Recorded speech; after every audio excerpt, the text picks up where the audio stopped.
Bonjour, bienvenue dans la série Science or Not Science. Donc nous allons continuer l'analyse de notre thèse qui dit que les sciences la physique a fait une utilisation approfondie des mathématiques et il y a une spécificité typique de la physique parce que les mathématiques ont une grande importance et une importance très profonde parce que on a appris physique les disciplines qui étaient de cet ordre. Nous avons vu de nombreux exemples historiques. Alors, adoptons un point de vue analytique.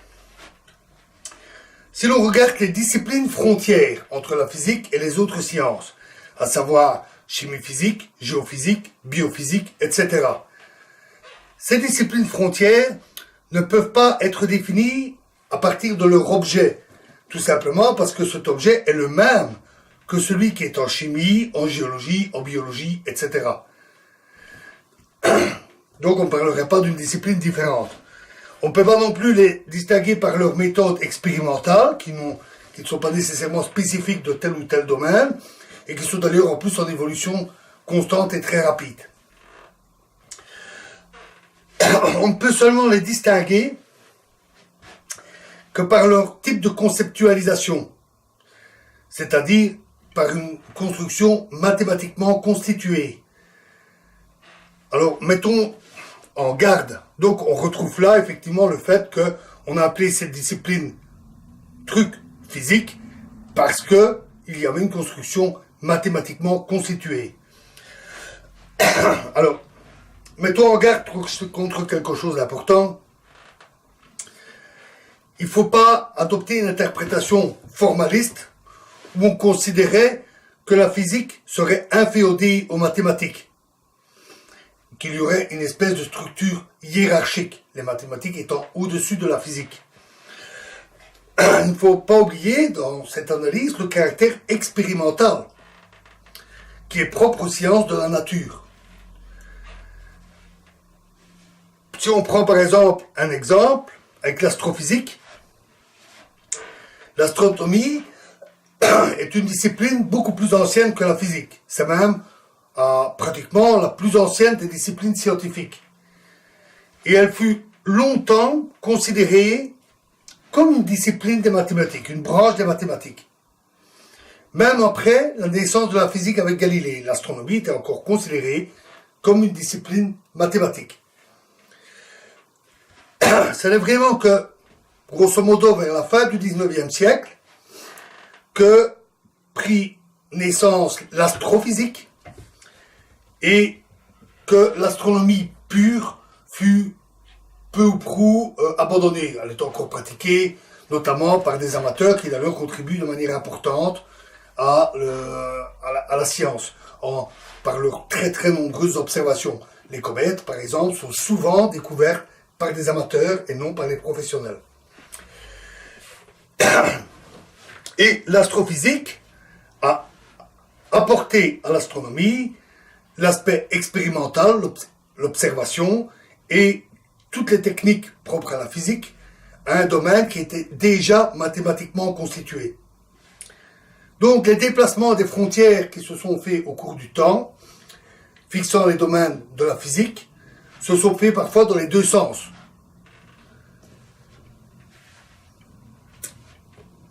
Donc, attention aussi, nous en avions atterri là-dessus, aux constructions hiérarchiques.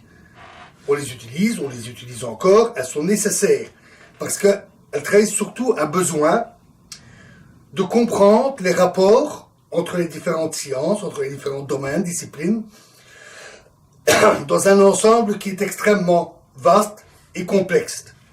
Mais il ne faut surtout pas voir les structures hiérarchiques comme un jugement de valeur qui dirait que la physique ou toute autre discipline serait supérieure aux autres domaines. Bon, là nous avons quand même pas mal progressé. Nous comprenons mieux les rapports entre physique et mathématiques, la raison de la spécificité de la physique avec les mathématiques. Mais ça ne nous dit pas quelque chose, c'est pourquoi ça marche. Pourquoi est-ce que c'est possible? Pourquoi a-t-on pu construire de telles disciplines de physique? Pourquoi la nature obéit-elle à des structures mathématiques. Alors pour ça, le plus simple est encore le point de vue pragmatique. On le constate. C'est-à-dire que la physique est une science quantitative, avec des expériences, des mesures, des grandeurs, des rapports entre ces grandeurs qui sont alors quantifiés et mathématisés. Ces rapports peuvent être relativement sophistiqués, donc l'ensemble peut former des structures et des relations fort complexes, et on trouve l'équivalent dans les structures mathématiques qui peuvent alors être adaptées pour les décrire. Les mathématiques, à ce point de vue, agissent comme un langage particulièrement sophistiqué, mais qui ne marche et qui me permet de... qui est constitutif, c'est-à-dire la traduction mathématique des concepts, que parce que les structures et les relations complexes que l'on trouve dans la physique existent. Donc ça, c'est le constat. On découvre ces structures, elles existent, c'est un fait, et donc ça permet la mathématisation. Il reste à expliquer pourquoi la nature obéit à de telles structures ordonnées. C'est une affaire de philosophe. Mais attention de ne pas pousser trop loin et de dire que mathématiques et physique seraient identiques. La physique n'est pas une branche des mathématiques. J'insiste à nouveau sur ce point, car il y a toujours le lien entre les variables, les grandeurs, l'expérience, et rappelons ce que nous avons longuement discuté, le polymorphisme mathématique en physique et la plurivalence de la physique face aux mathématiques.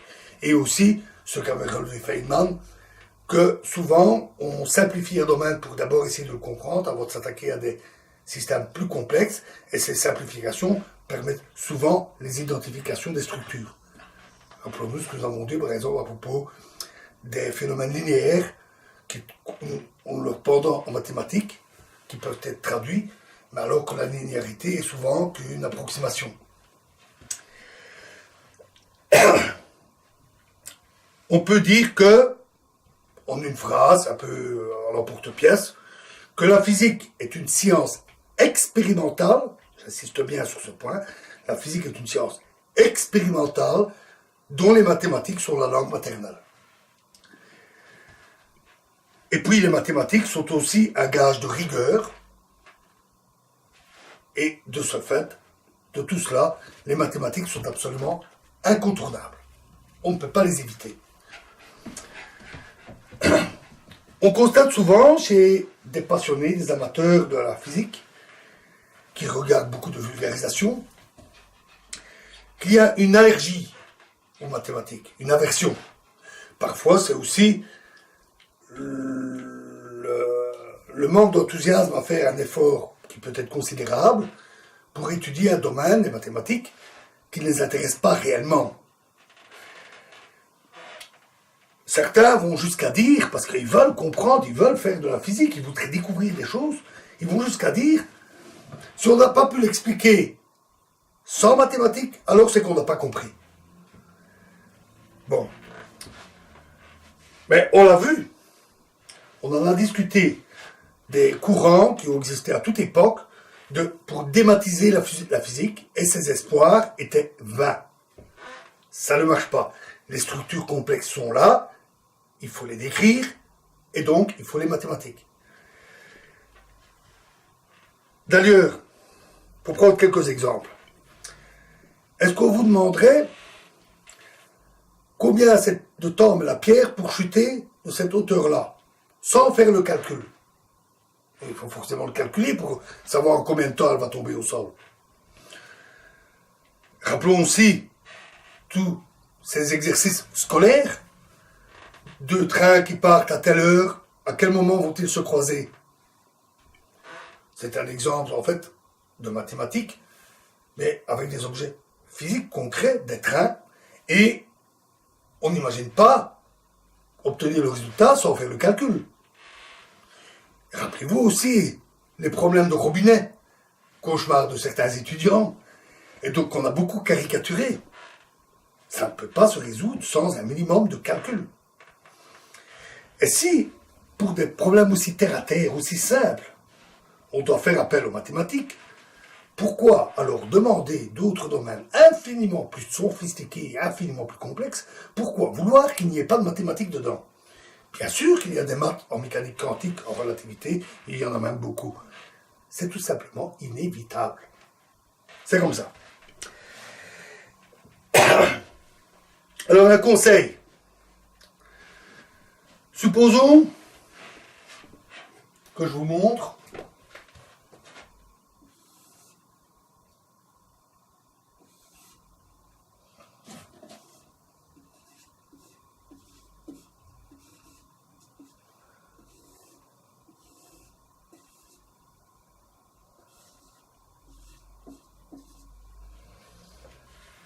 c'est une relation bien connue. Théorème de Gauss, en fait. Et si en regardant ça, vous sentez une poussée d'urticaire, pour en exagérant un peu, ou en tout cas, c'est le genre de truc qui vous dégoûte, ça vous plaît pas, vous n'aimez pas les maths. Vous le rejetez, vous refusez de faire des trucs comme ça.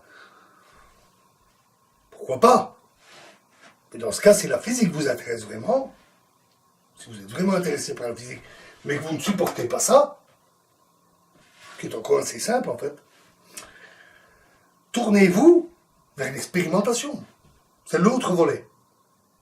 N'espérez pas autre chose. Je rappelle la phrase, la physique est une science expérimentale dont les mathématiques sont la langue maternelle. Il y a la description mathématique, la théorie, et il y a l'expérience. Il n'y a pas d'autre chose. Tournez-vous vers l'expérimentation.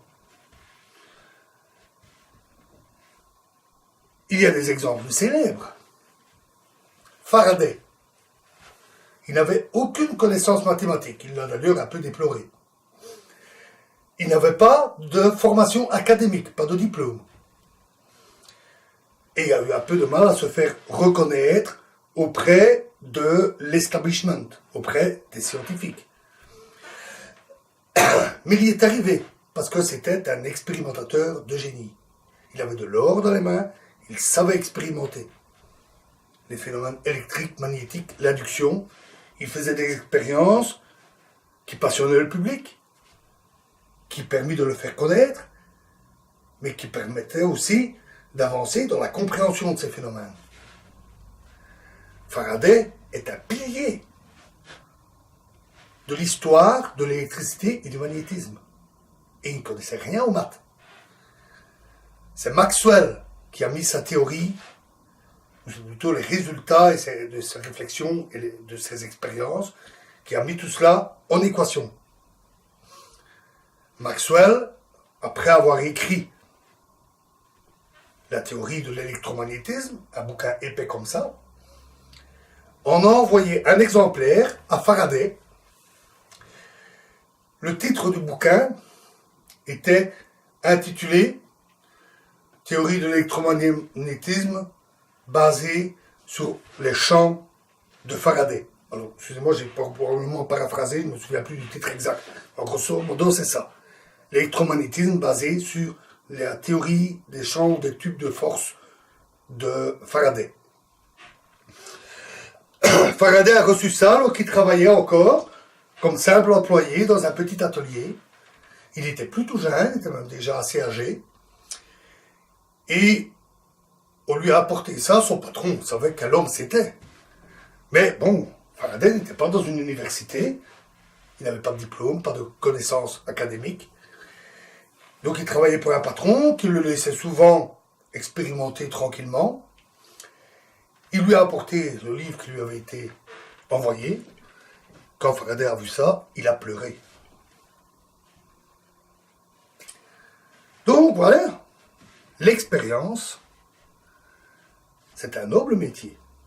Et peu savent vraiment le pratiquer. Comme je l'ai dit déjà plusieurs fois, c'est une particularité en physique. Les personnes qui font les théories, la théorie, et les personnes qui font l'expérience sont souvent des personnes différentes. Pas toujours, mais souvent. On a besoin des expérimentateurs puisque la physique est une science expérimentale. Alors, suffit pas de le dire. Ça demande quand même un certain nombre de qualités. Il faut être rigoureux, il faut être précis, il faut avoir du soin. Et si on veut aboutir à des résultats, il faut quand même un certain flair, une certaine intuition pour voir quelles expériences mener. Et il faut aussi des connaissances. Ça, on n'y échappe pas. Pas mathématiques, bien sûr, mais des connaissances bibliographiques sur l'état de l'art, de ce que l'on veut faire, et sur les phénomènes physiques, sur les expériences, sur les instruments de mesure qui existent. Parce que pour faire des expériences, il faut des instruments, il faut savoir quels instruments existent. Et aussi sur l'état de la physique en général, dans le domaine qu'on veut expérimenter. S'il s'agit d'un domaine où on sait à peu près tout, c'est inutile. En tout cas, si le peu qui reste n'est pas accessible à des expériences que l'on peut mener dans son garage, c'est pas la peine. Il existe encore des domaines où on pourrait envisager des expériences à plus petite échelle. Alors c'est vrai qu'actuellement, au XXIe siècle, il est très difficile d'échapper à l'université et aux grands laboratoires. Pourquoi ? Parce que d'une part,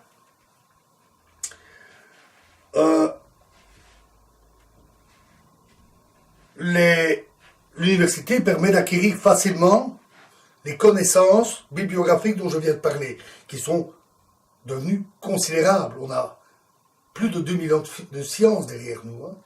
Donc les connaissances bibliographiques sont devenues importantes. Les instruments sont complexes, sophistiqués. Pour apprendre à expérimenter, ce n'est pas facile. Hein, et pour apprendre à aller sur un vélo, il faut avoir monté au moins une fois dessus. Et de plus, dans le monde du travail actuel, il est devenu très difficile de trouver un emploi sans avoir un diplôme. C'est comme ça, c'est un fait. On se bat pour avoir du travail, et donc on choisit des gens qui ont une bonne formation.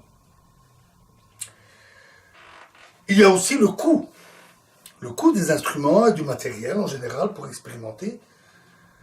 Les domaines physiques qui restent à explorer, il y en a beaucoup, hein, et pas seulement dans les étoiles ou les atomes. Hein. Il y a beaucoup de domaines à explorer, encore, mais il n'empêche que le plus facile a été fait. Évidemment. Il y a un siècle d'ici, ils n'allaient pas faire des trucs de science-fiction hyper compliqués. Ils ont d'abord attaqué ce qui était à leur portée.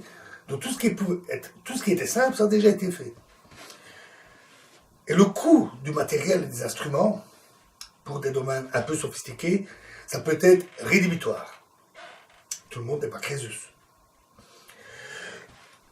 Malgré tout, moyennant des finances raisonnables, on peut faire ce genre de choses par hobby, par plaisir. Quand j'étais jeune, j'ai acheté un oscilloscope. C'est pas si hors de prix. Oh oui, un oscilloscope professionnel, c'est hors de prix. Mais un petit oscilloscope dans un revendeur d'électronique, c'est tout à fait abordable. Et avec ça, on peut jouer, entre guillemets. On peut faire des recherches soi-même. J'ai fait ce genre de choses. Je n'ai pas fait de grandes découvertes, hein, mais ça m'a beaucoup appris. Et quand on aime, on peut le faire. On peut expérimenter par soi-même. Et pourquoi pas, par après, devenir un tremplin pour aller plus loin.